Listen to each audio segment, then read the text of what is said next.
Hi, ഇന്ന് നമുക്കൊരു നാടൻ വെട്ടുകേക്ക് തയ്യാറാക്കിയാലോ? വളരെ എളുപ്പമാണ്, ഹെൽത്തിയാണ്. നമ്മൾ വീട്ടിൽ തയ്യാറാക്കുമ്പോൾ ഹെൽത്തി ആയിരിക്കുമല്ലോ. അതിലേക്കായി വേണ്ട ഞാൻ ഒരു 300 ഗ്രാം പഞ്ചസാര എടുത്ത് ഒരു 5-6 ഏലക്കായ, ഒരു 3 മുട്ടയും, ഒരല്പം ഉപ്പും, ഒരു അര സ്പൂൺ സോഡാപ്പൊടിയും കൂടി ഇട്ട് അടിച്ചെടുത്തു. 1/2 കിലോ മൈദയ്ക്കാണ് ഇത്രയും ചേരുവകൾ. നന്നായിട്ട് അരച്ചെടുത്ത് ഒരു പാത്രത്തിലേക്ക് ഒഴിച്ചിട്ട് 1/2 കിലോ മൈദ അതിലേക്ക് കുറേശ്ശെയായിട്ടിട്ട് ചപ്പാത്തിയുടെ പരുവത്തിൽ നനച്ചെടുക്കുക. നന്നായിട്ട് കുഴയ്ക്കുക. കുഴച്ചിട്ട് ഒരു 5 മിനിറ്റ് അതിനെ കൈകൊണ്ട് മയപ്പെടുത്തി എടുത്തിട്ട് നമ്മളതിനെ ചെറിയ ഉരുളകളാക്കണം. തീരെ ചെറുതല്ല, മീഡിയം സൈസ്, ഒരു നെല്ലിക്ക വലുപ്പത്തിൽ ഉരുളകളാക്കുക. അത് എണ്ണയിലിട്ട് വെന്ത് വരുമ്പോൾ കുറച്ച് വലുതാകും, അതുകൊണ്ടാണ് മീഡിയം സൈസ് ഞാൻ പറഞ്ഞത്. ഉരുളകളാക്കി വെച്ചിട്ട് എണ്ണ ചൂടാക്കാനായിട്ട് വെക്കുക.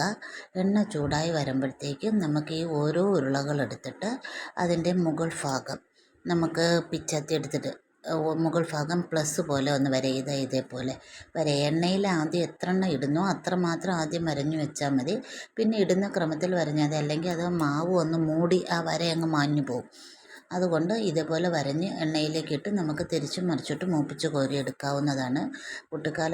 എൻ്റെ കുട്ടിക്കാലത്തൊക്കെ അമ്മ സ്ഥിരം ഓണം വരുമ്പോൾ ഉണ്ടാക്കിക്കൊണ്ടിരുന്ന പലഹാരങ്ങളാണ് ഇതൊക്കെ അമ്മയുടെ കൈപ്പുണ്യമാണ്. ഞാനും ഇപ്പോൾ ഇടയ്ക്കിടയ്ക്കൊന്ന് ട്രൈ ചെയ്യാറുണ്ട്. നിങ്ങൾ ഈ രീതിയിലൊന്ന് ട്രൈ ചെയ്ത് നോക്കൂ. വളരെ എളുപ്പമാണ്, വളരെ ടേസ്റ്റിയാണ്.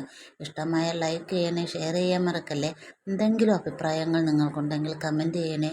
സബ്സ്ക്രൈബ് ചെയ്യാത്തവർ ചെയ്യണേ. എന്തായാലും ഈ രീതിയിൽ ഒരു പ്രാവശ്യമെങ്കിലും നിങ്ങളൊന്ന് ട്രൈ ചെയ്ത് നോക്കൂ. വളരെ എളുപ്പമാണ്, ഹെൽത്തിയുമായ ഒരു കേക്കാണ്. നമുക്ക് പെട്ടെന്ന് തന്നെ തയ്യാറാക്കാം. എല്ലാവരും ഒന്ന് ട്രൈ ചെയ്ത് നോക്കണേ.